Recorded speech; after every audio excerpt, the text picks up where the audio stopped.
안녕하십니까 선생님들. 도덕심리학과 도덕교육 2주차 9월 12일 강의 마지막 3교시 시작하도록 하겠습니다. 저희 2교시까지 해서 손다이크의 도구적 조건화, 그리고 스키너의 작동적 조건화, 그 다음 반두라의 사회학습 이론, 이 정도까지 살펴보았었고요. 모방과 동일시가 중요하다, 그렇게 하면서 이제 동일시 내지 모방, 기본적으로는 모방을 먼저 해야 그 다음 차원이 더 높은 동일시까지 가능할 수 있기 때문에 어떻게 하면 모방이 더 잘 일어날까, 이 정도를 다음에 살펴볼 거라고 말씀을 드렸었죠. 저희가 학교에서도 실제 학습자들에게 많이 사용하는 용어 중에 언행일치라고 하는 게 있죠. 말과 행동이 일치되는 것이 중요하다. 어떻게 보면 말보다 행동을 더 올바르게 하는 게 중요하다고까지 언급할 수 있을 텐데요. 말로 억지로 가르치려고 들지 않아도 올바른 행동을 꾸준하게 보여준다면 그것을 통해서 바람직한 역할 모델의 상이 형성되고 학습자들이 자연스럽게 학습을 하게 되는 경우가 자주 있을 겁니다.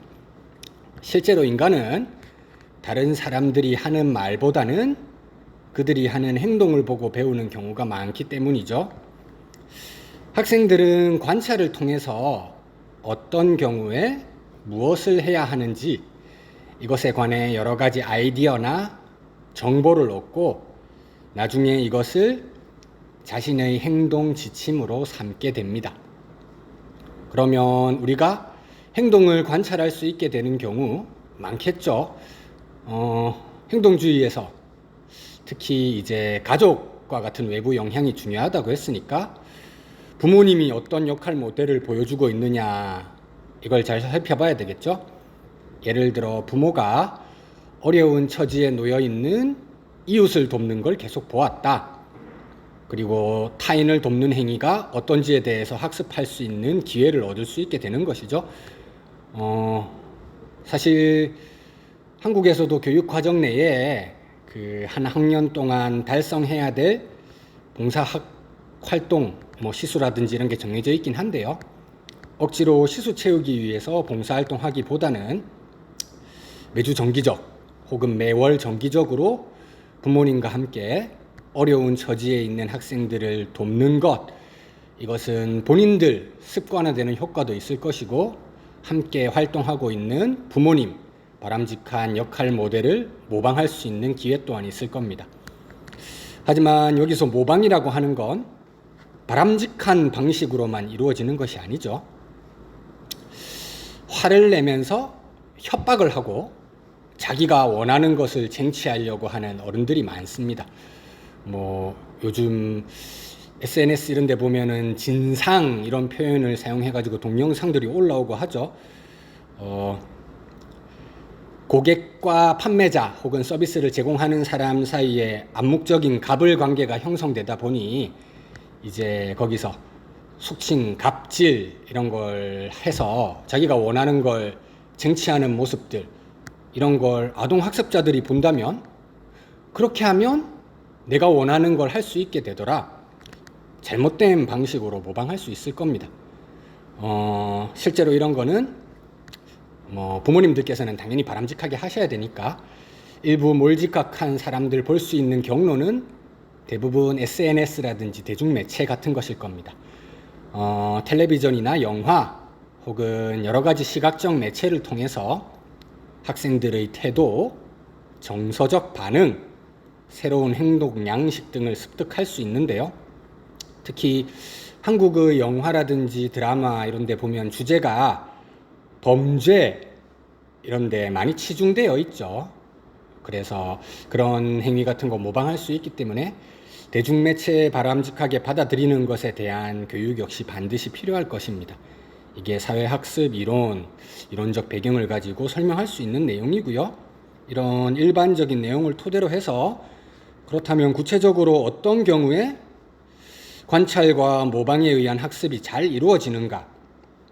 연구 결과에 의하면 아래와 같은 경향이 있다고 합니다. 첫 번째, 같은 성의 모델의 행동. 이건 경향이 높다는 것이니까요. 완전히 확고한 것은 아닙니다. 선생님들께서도 잘 아시겠지만 요즘 양성평등이 강조되는 사회이기도 하고요.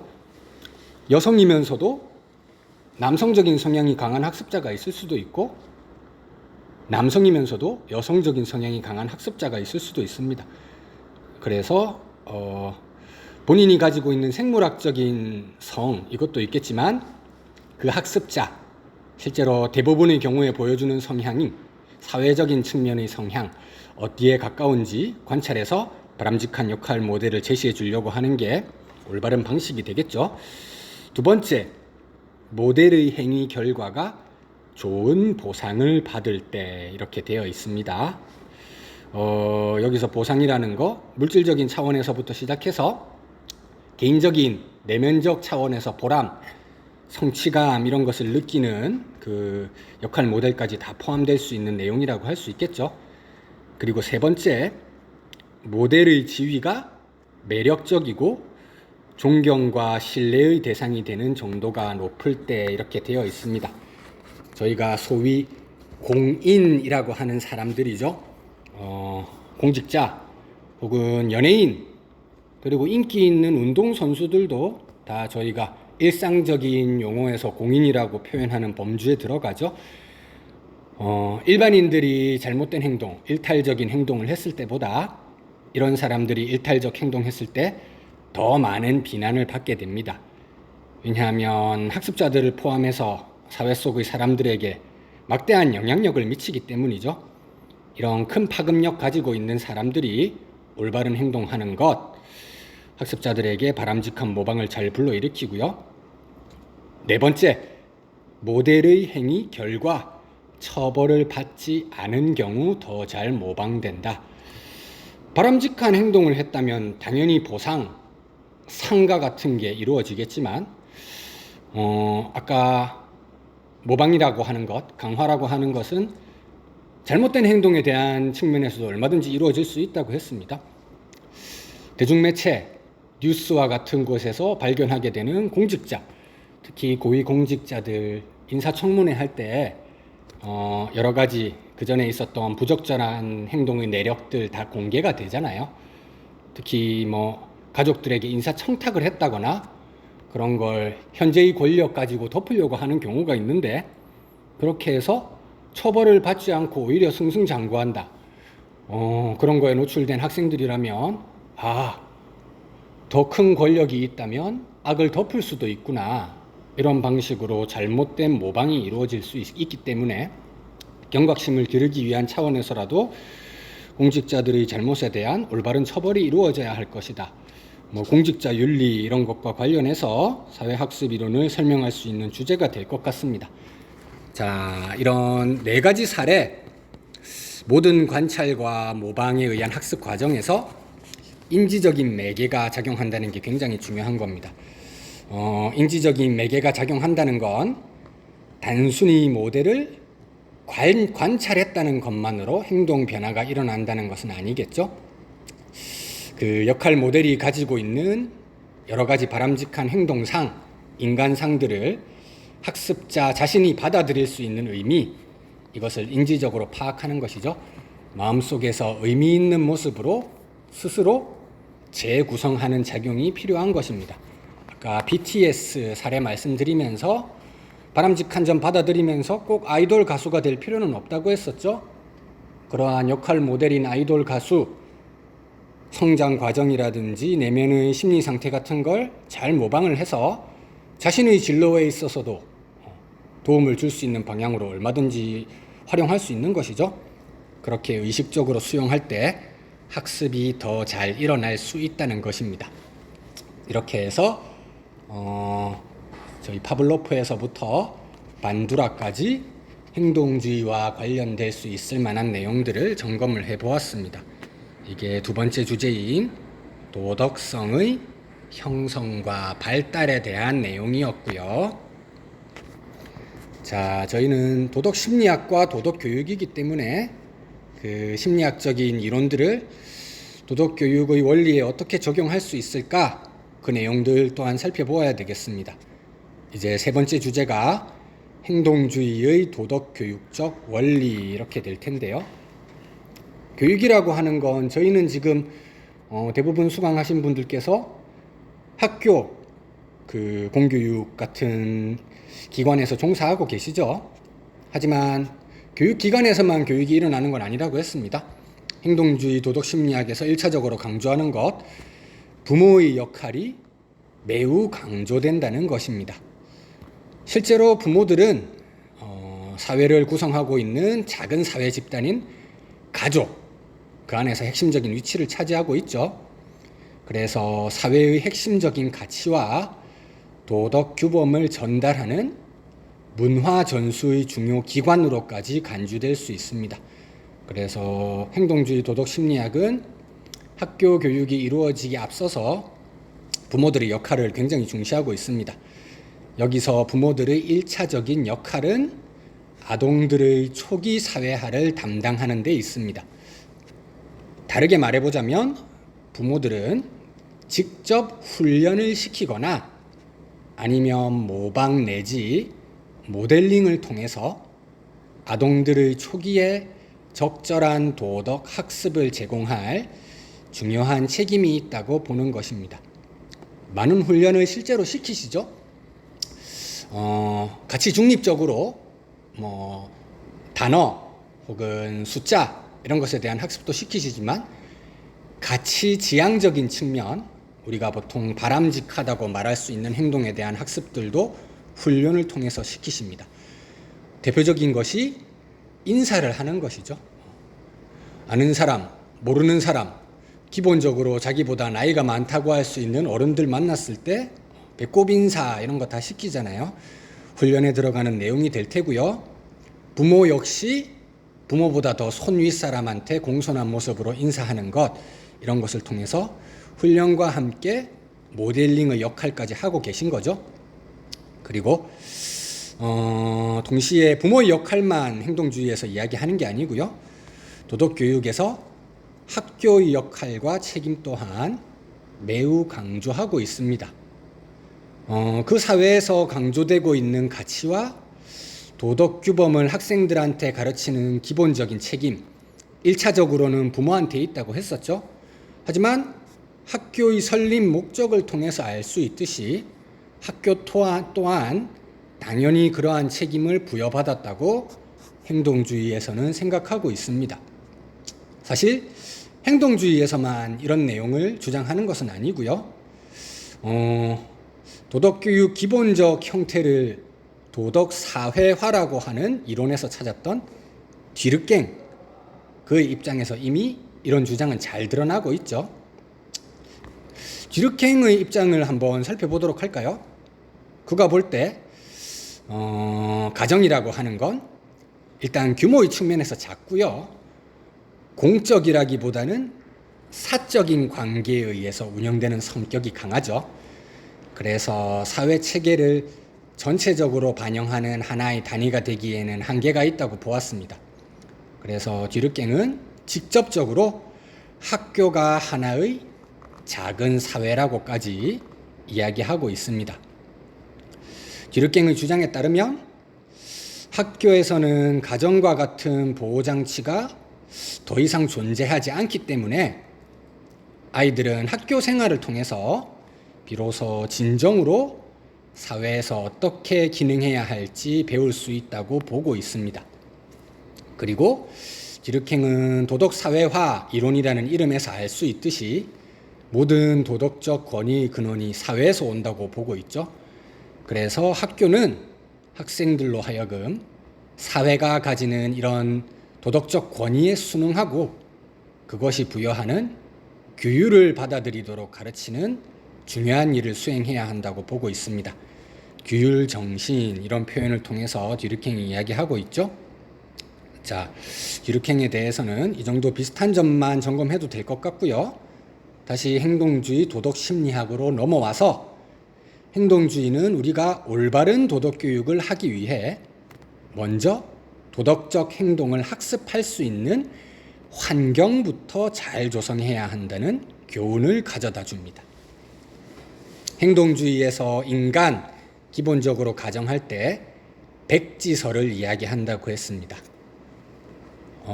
정신분석학에서 내면적 요소를 강조하는 것에 비해서 행동주의는 백지설에 입각해 있기 때문에 외부에서 받아들이는 것, 이것에 대해 초점이 맞춰져 있죠.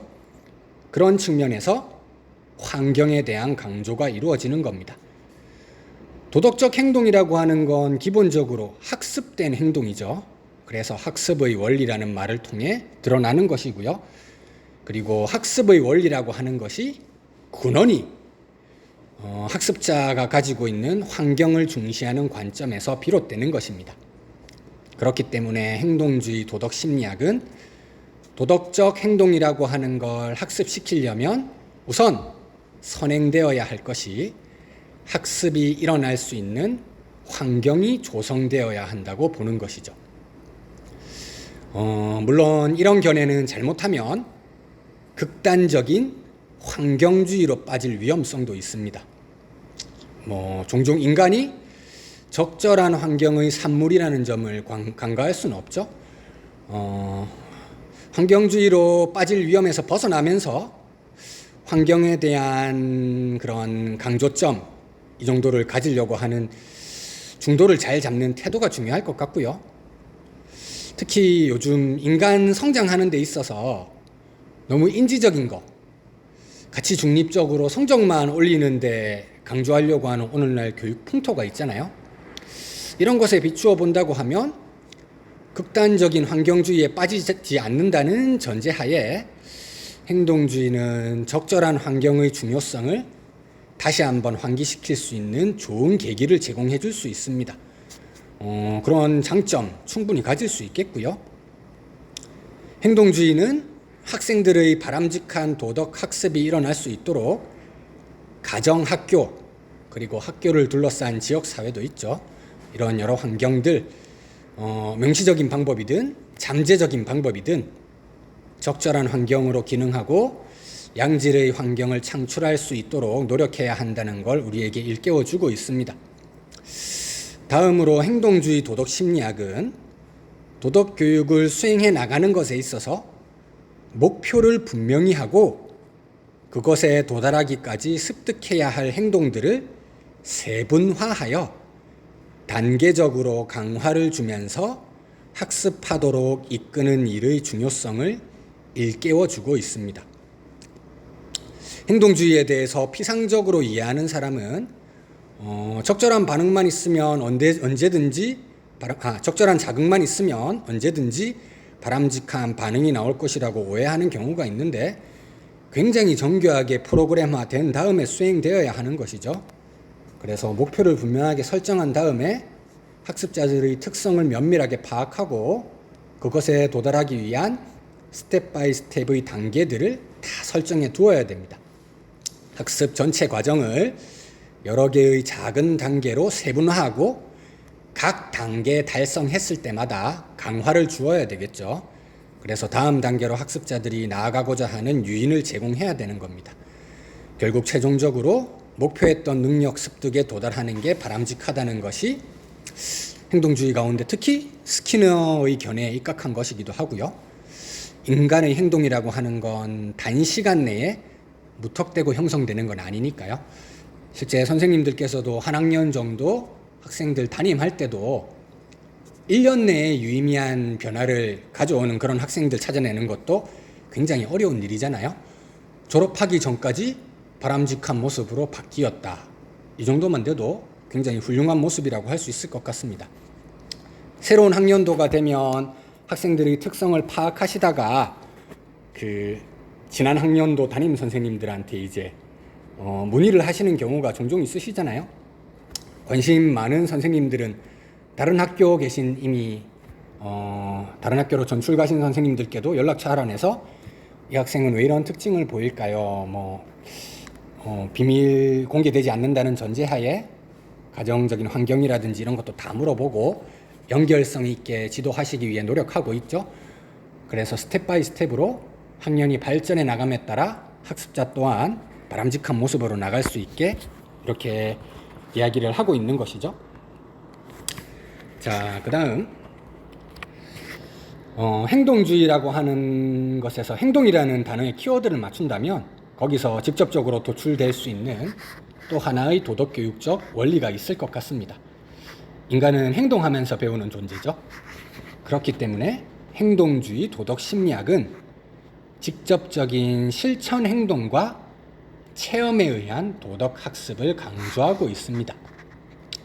학교에서 이론적으로 배운 거 실제 현장에서 체험할 수 있는 기회를 많이 부여하잖아요. 행동주의에 입각한 그런 사례라고 할 수 있겠고요. 대표적인 예시로는 봉사활동 학습과 같은 것이 있을 겁니다. 행동주의 입장에서 볼 때 인간의 행동은 경험에 의해 학습되고 조형된 것입니다. 그렇기 때문에 학생들의 행동을 도덕적인 행동으로 변화시키려는 목표가 있다면 먼저 변화되어야만 하는 그 행동을 경험시켜야 한다는 원리가 성립될 수 있겠죠. 그리고 그러한 경험은 반복적이고 누적적일 필요가 있습니다. 일회성 경험으로는 안 된다는 것이죠. 이러한 반복 체험과 행동은 습관화를 가져올 뿐만 아니라 동시에 인지적인 변화에도 영향을 미칠 수 있습니다. 단순히 자연적인 의미에서 성숙하는 게 아니라 학습자들은 나이가 조금씩 들어감에 따라 인지적인 측면에서도 발달을 경험하게 되죠. 그래서 자신이 경험한 내용들을 의미 있게 숙고하는 그런 기회 또한 가지게 될 것입니다. 반복적으로 체험했던 내용들을 의식적, 인지적으로 숙고하면서 자신에게 변화를 가져온다. 이것은 기본적으로 모델링과 관련된 사회학습 이론에서 저희가 언급했었던 내용이죠. 이런 반복 실천과 체험을 통한 학습이 이루어지기 위해서는 기본적으로 교사 내지 학교에서 먼저 가르쳐야 할 도덕적 가치 규범을 선정해서 학생들에게 적극적으로 제시하고 설득할 필요가 있습니다.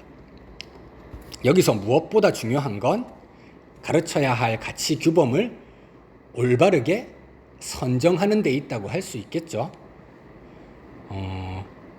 고학년 학생이라고 한다면 물론 행동주의에서 직접적으로 이런 내용을 이야기하진 않겠지만 학교에서 자기들이 지켜야 할 여러 가지 규범들에 대해서 스스로 구성원 사이의 회의를 통해서 만들어 보는 경험을 가지게 할 수도 있습니다. 이렇게 해서 만들어져 있는 여러 가지 규범들을 저학년들에게는 소개하고 전수해 줄 수 있는 것이겠죠. 자, 이런 것과 관련해서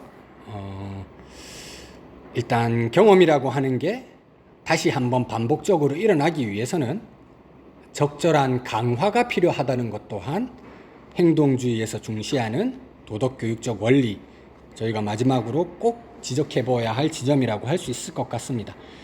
실제 행동주의 도덕심리학은 도덕교육에 있어서 적절한 강화를 주의 깊게 사용하는 것이 중요하다고 이야기하고 있습니다. 행동주의에 의하면 모든 행동은 강화받은 경험의 소산이기 때문입니다.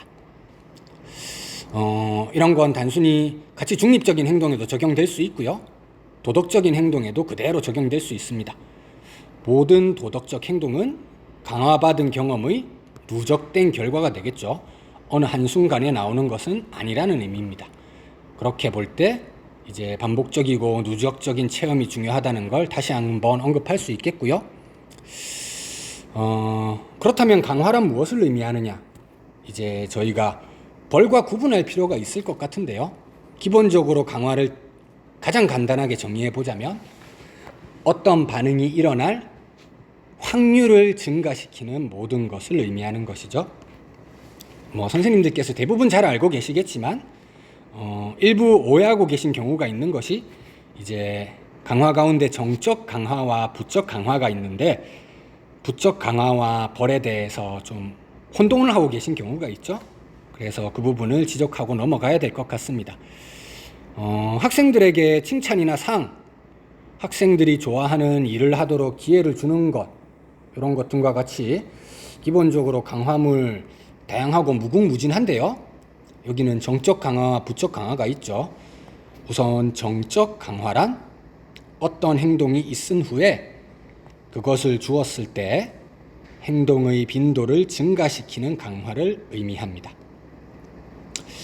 그 다음 부적 강화, 어떤 행동이 있은 후 그것을 제거시키거나 감소시켰을 때 행동의 빈도를 증가시키는 강화.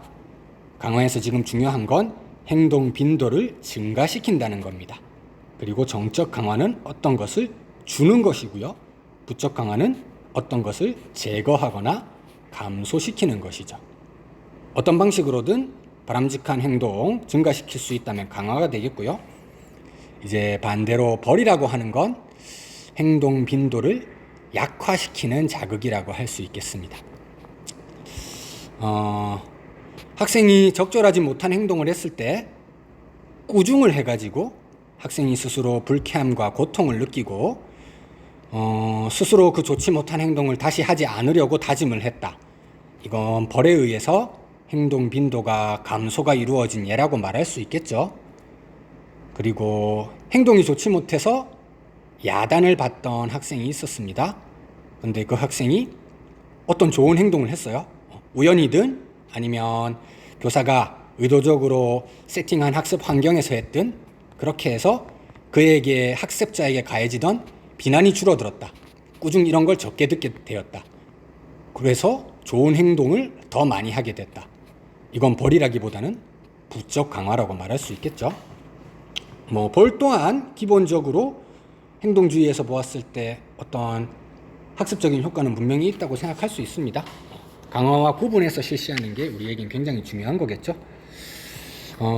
마지막으로 저희가 지금 PPT에 나오진 않지만 행동주의에서 특히 중요한 건 적절한 모델을 사용하는 일의 중요성입니다.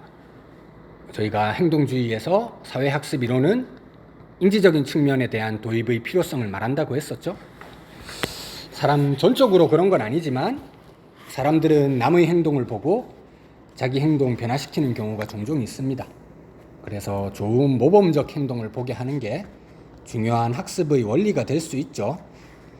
여기서 모델은 다양하게 제시될 수 있습니다. 현존하는 인물이 될 수 있고 역사적인 인물이 될 수 있습니다. 그리고 현존하는 인간만 의미하는 게 아니라 책 속의 인물이라든지 만들어진 가상의 드라마 이런 데서 등장하는 인물일 수도 있죠. 선생님들께서 바람직한 학습 자료, 영상물로서 모델링 할 수 있을 만한 그런 자료를 잘 찾아내는 게 중요하다는 거 기억해 주시고요. 결론적으로 말하자면 좋은 모델을 제공하고 그것을 따라서 익히는 과정에서 적절한 강화물이 주어질 때 도덕학습의 효과가 증대된다. 이것이 행동주의의 도덕교육적 원리가 되겠습니다. 도덕교육의 3분법 가운데 도덕심리학 3분법 가운데 행동 이 부분과 관련해서 행동주의를 살펴봤고요. 이제 정서적인 측면 관련해서 다음 3주차에는 정신분석학 이 부분에 대해서 살펴보도록 하겠습니다. 네, 오늘도 마지막까지 열심히 강의를 들어주셔서 감사합니다.